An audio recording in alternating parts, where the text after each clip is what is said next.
Over the past few weeks, we've been on a journey together, one of mindset shifts, pursuing God's presence, and building a spiritual discipline.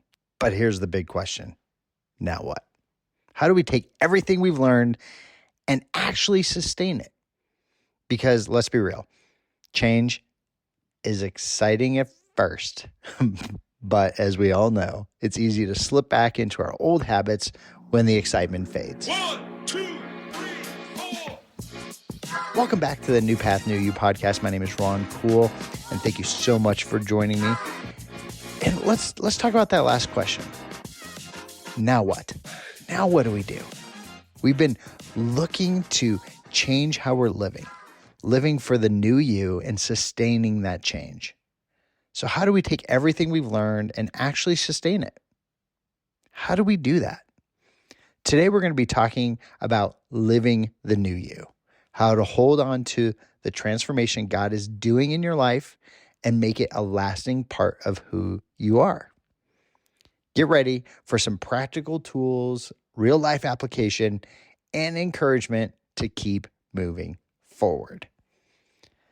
So before we get started with today's message, let's do a quick recap where we've been in the Pursuit series. Episode 1 was all about resetting your mind. We talked about Romans 12:2 and the power of renewing your mind. Many of us carry thought patterns that keep us stuck, full of fear, doubt, and negativity.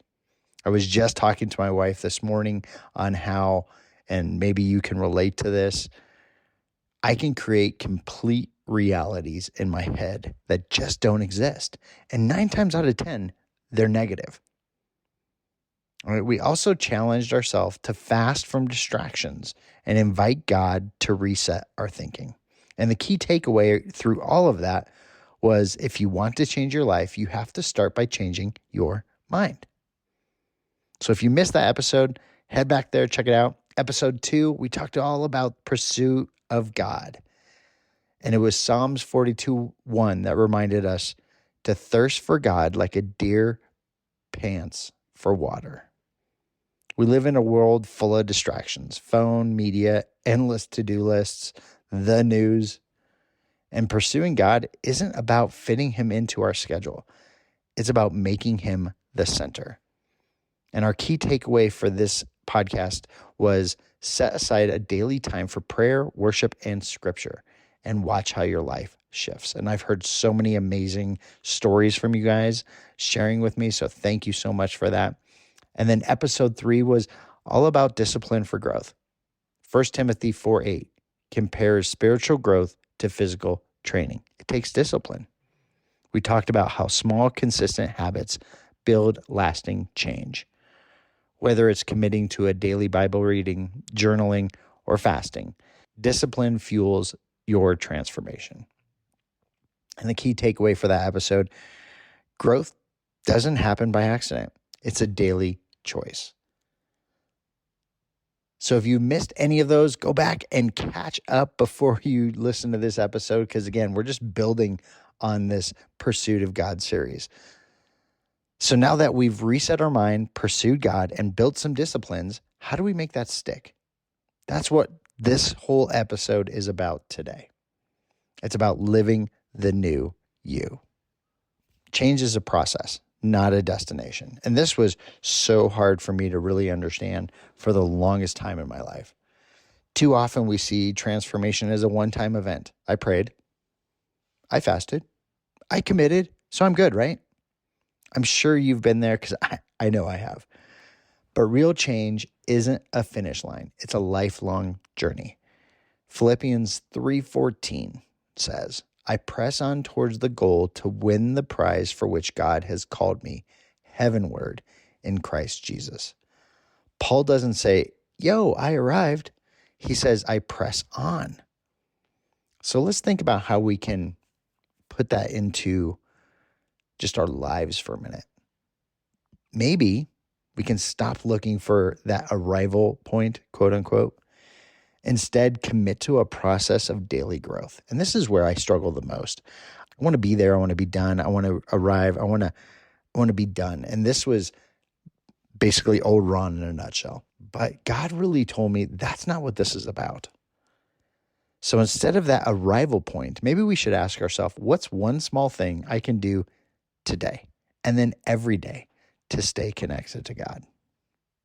The next thing we need to understand is we need to guard ourselves against spiritual burnout. Now, I know that kind of maybe sounds like a oxymoron or something that doesn't make a lot of sense, but if you've ever been on a church staff or experienced burnout in any sense, trust me, spiritual burnout is real. If you've ever gone all in on anything, maybe a new habit, fitness goal, or Bible reading plan, only to crash and burn in a few weeks, I can think of probably everybody at this time. This episode is coming out at the end of January. It's the 31st of January. So I'm sure a lot of people started a New Year's resolution and pretty much stopped that resolution by now, even though this was going to be the year, right? Because we were all in, ready to go. We start strong, but we fizzle out. Why do we do that? Why don't we pace ourselves? You know, this reminds me of Matthew 11:28 through 30. Jesus says, "Come to me who are all weary and burdened, and I will give you rest." So a practical application to guard against spiritual burnout, or really any burnout for anything you're doing, is build rhythms, not just routines. Prioritize rest, reflection, and connection with God over just doing things. You know, and I'm sure you've heard in my past episodes, doing things for God, working at a church, you're doing for God. But are you really spending time with God? He wants to spend time with you. The next thing we need to understand is we need to stay accountable to this growth that we've committed to do. Proverbs 27:17, as iron sharpens iron, so one person sharpens another. This makes me think of accountability. We're not meant to walk this journey alone.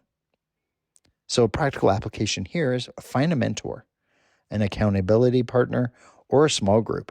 You can head over to my website, newpathnewyou.com, and you can look for a small group in your community.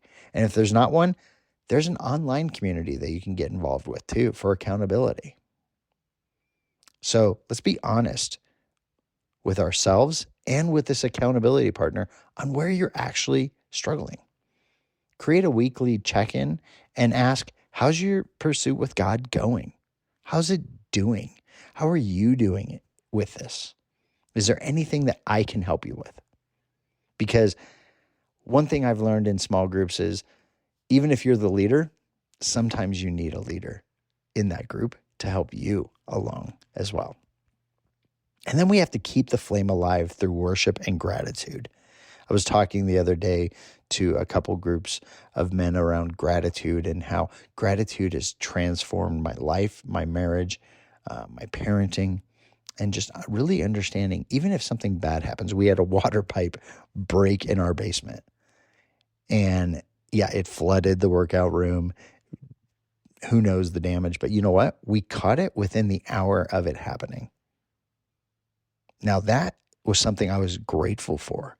It could have gone a whole day if we weren't home when this happened. We could have come home to a completely flooded, destroyed basement. But instead, the carpet just got a little wet and we had to get some fans to dry it out and then fix the pipe. So I was very grateful, but it made me look at the problem in a much different sense than how I could have looked at it. So when we're looking at this, keeping the flame alive, worship is one of the best ways to keep your heart soft and your spirit strong. Psalm 104, enter the gates with thanksgiving and his courts with praise. So some practical application here. Start your day with worship. Or you could do what Rachel and I do. The only thing we have in our house 24/7 is worship music. It's either K-Love, a worship playlist that we've curated. I have a Warriors Path playlist that I'd be happy to share. So head over to the website and you can grab that and you can start listening to that. And then just reflect on what God has already done. Momentum comes from remembering past victories. So as we are guarding this spiritual burnout and staying accountable to someone, and we're keeping this flame alive, we have to make your faith action orientated. James 1:22, do not merely listen to the word and so deceive yourselves. Do what it says. Transformation isn't just about what we receive. It's about what we do with it. So some practical application here. Look for opportunities to serve. Share what you're learning with others. And step out in faith, whether it's generosity, ministry, or just a relationship. The one thing that we've introduced in the Pursuit series is a weekly challenge. And I've really enjoyed these, and I hope you guys have as well. And this week is no difference.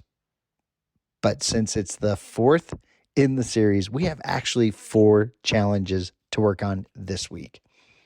Number 1, write down 3 ways you've grown during the Pursuit series. Share one of those with a friend or accountability partner, or head over to Instagram, post it on Instagram, tag me, #Pursuit, and I'd love to see how you're growing. Number 3, set a reminder from today, 30 days from now. Check in with yourself. Are you still pursuing God as hard as you were now? And then number 4, pray and ask God to reveal the next step in your journey. Guys, I hope you have enjoyed the Pursuit series and this teaching series, and I hope these practical steps will really help you in your walk.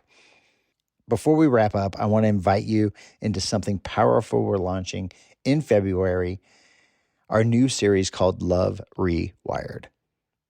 We're going to dive into relationships on how we love God, love people, and even how we see ourselves through His eyes. Whether you're married, single, dated, or just want to build a stronger relationship, this teaching series is for you. So stay tuned and make sure you're following along at newpathnewYou.com for any updates, resources, and ways to grow deeper in your faith. All right, family, that's a wrap on the Pursuit series. If this has impacted you, share it with a friend, leave a review, and let me know how God is moving in your life. Remember, this isn't the end. It's just the beginning of walking in the fullness of who God has called you to be. Stay strong, stay focused, and stay on that new path for a new you. See you next week.